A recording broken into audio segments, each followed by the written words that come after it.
Welcome to your Daily 5 for Thursday, June 19th, 2025.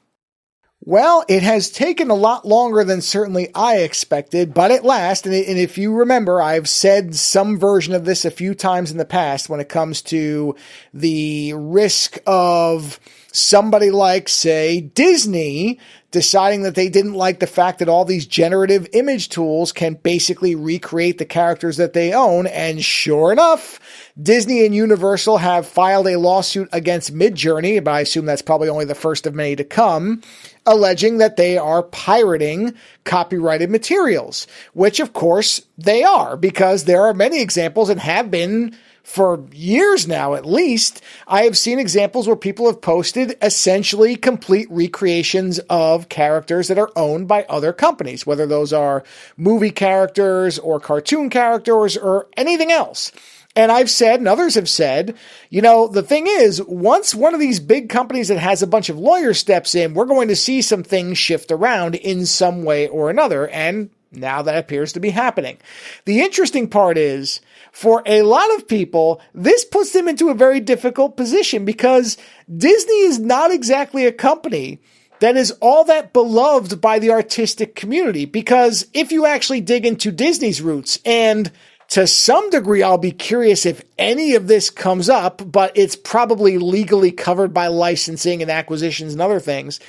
Much of Disney's establishment as a giant of media is built off the back of appropriating other people's work. There's a ton of that a lot of the famous Disney films, animated films, features, those were all basically slightly modified to heavily modified, but basically taking Grimm's story tales, fairy tales, and other kind of well-known stories that existed before. Pinocchio's a great one. Pinocchio was a story before Disney got to it, has a much darker original version. You should look it up.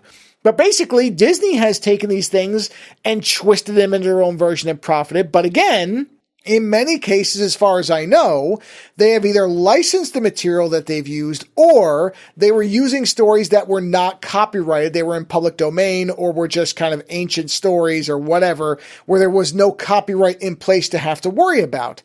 Whereas now, of course, Disney owns all these characters that they are suing Midjourney over, and they don't want to see anybody else make even a dime off of it. They have in fact said, I think one of the lawyers said, piracy is piracy, talking about Midjourney's tools, which many people in the artistic community, again, have been saying for quite a while, but a lot of others, like myself, have said, well, until somebody like Disney gets involved, it's not going to matter because no small artist has any of the money or legal talent to be able to try to take on these bigger companies. But Disney does, and now has chosen to. So clearly, they think they have, I mean, I've seen some of the images have been posted that are the supporting materials for the case, and it is very hard to argue that there is not a piracy engine running within many of these tools. Again, not really news to anybody paying attention, but the big thing now is with Disney involved, now a lot of people are predicting, probably correctly, that this is going to lead to a licensing deal,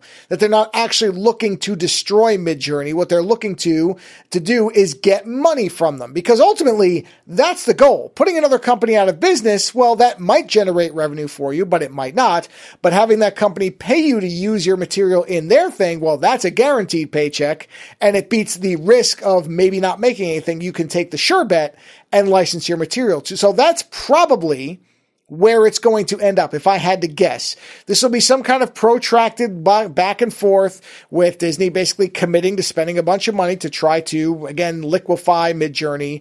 And then at some point, there will be an undisclosed settlement between the two companies that will put all this to bed, which, again, I don't think is going to satisfy anybody in the artistic community, but they're already in a spot they don't want to be in, where they're backing Disney under the enemy is my friend mantra, which I think, yeah, that's true, but it still ends up where you're basically on the side of a company that you probably didn't like all that much to begin with, and let's be honest, doesn't actually care about defending your rights as a small artist. They're just making sure that the bucks that they're raking in do not get affected by another company who wants to cut in on a slice of the action. So this will be a fascinating case to watch if it goes any distance. It may not. This may evaporate in weeks, but if it doesn't, if it keeps going, then this is going to be one to watch, and I have no idea how it'll turn out. Later.